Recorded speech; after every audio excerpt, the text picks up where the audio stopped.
Hello everyone, welcome to Andy's World. Today we are going to prepare butterscotch pudding. This is a very tasty and easy recipe, can be prepared very quickly and do surprise your family. So let's get started. I have taken 2 cups of milk in a bowl, and for this we need quarter cup of corn flour, quarter cup of butter and half a cup of sugar. Butter and corn flour will be of the same proportion, sugar would be double the quantity.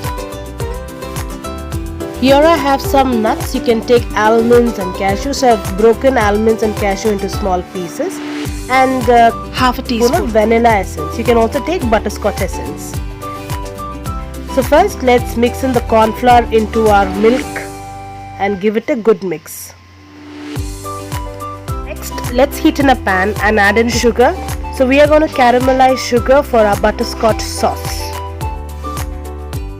Important tip: not add in even a single drop of water. If you add in water, it will not turn caramelized, but it will turn into a syrup. We are not looking to have a sugar syrup, but we want a caramelized glazed sugar. Keep the flame in medium to low flame. If you see the sugar has turned sticky, so that means it has started to dissolve on the heat.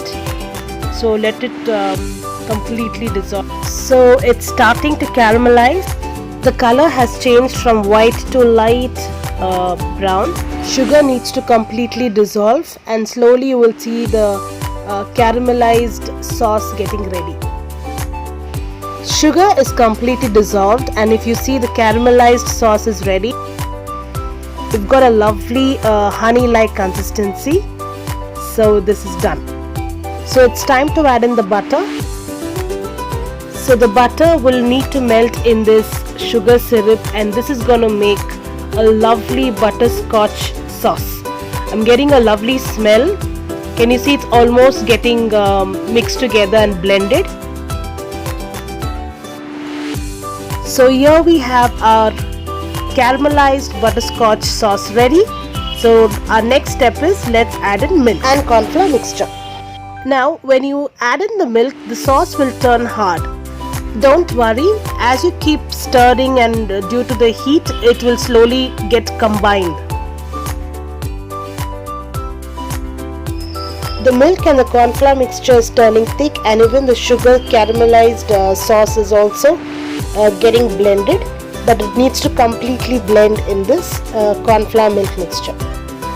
Now let's add in quarter teaspoon of vanilla essence. This is for flavor. You can also add in butterscotch essence if you want to. Give it a good mix and continue stirring so that the caramelized butterscotch is nicely blended in this milk mixture. So the butterscotch pudding mixture is all blended together. So let's leave this to cook for like 2 minutes. It depends on the consistency you want. If you want a stiff pudding, leave it for 2 more minutes, but if you want a soft pudding, you can stop at this stage. If you feel your mixture is turned very thick, you can always add in some milk, and if you feel the liquid is a little thin, you can leave it to thicken. So it all depends on how you want your pudding to be set. So this is done. If you see it's very thick and it is falling a little slow from the spoon, so let's stop at this stage. So the pudding is done. Let's pour it into the serving bowls, and after we pour it into the serving bowls, we need to leave it in the refrigerator to set it. If you don't have time, then you can leave it in the freezer for 15 to 20 minutes, but if you have time, then leave it in the refrigerator for 2 hours. But make sure not to freeze this pudding, it needs to be set. Here I have some cashews and almonds caramelized in the butterscotch sauce. All you need to do is just pour in some caramelized butterscotch sauce into your nuts and then leave it to set, post which you can just grind it or pulse it into fine granules like this. Don't make it too powdery, it needs to be coarse, and then you can use that to garnish the pudding. So you need to add the sauce before you pour in the corn flour and the milk mixture. These will give a nice crunch when you eat the pudding. So our butterscotch pudding is nicely set. I had kept it in the freezer for 15 to 20 minutes. Keep checking. If you have time, you can refrigerate for 2 hours. I'm serving this with caramelized almond and cashews for that extra crunch and taste.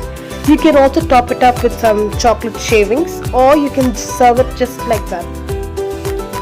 Butterscotch pudding is ready. It can be eaten just like that without any garnishing.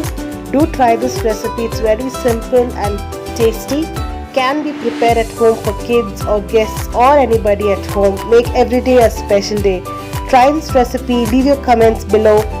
Don't forget to like, share and subscribe to my channel, and click on the bell icon for notifications of all my videos. See you with the next exciting recipe. Until then, take care. Bye bye.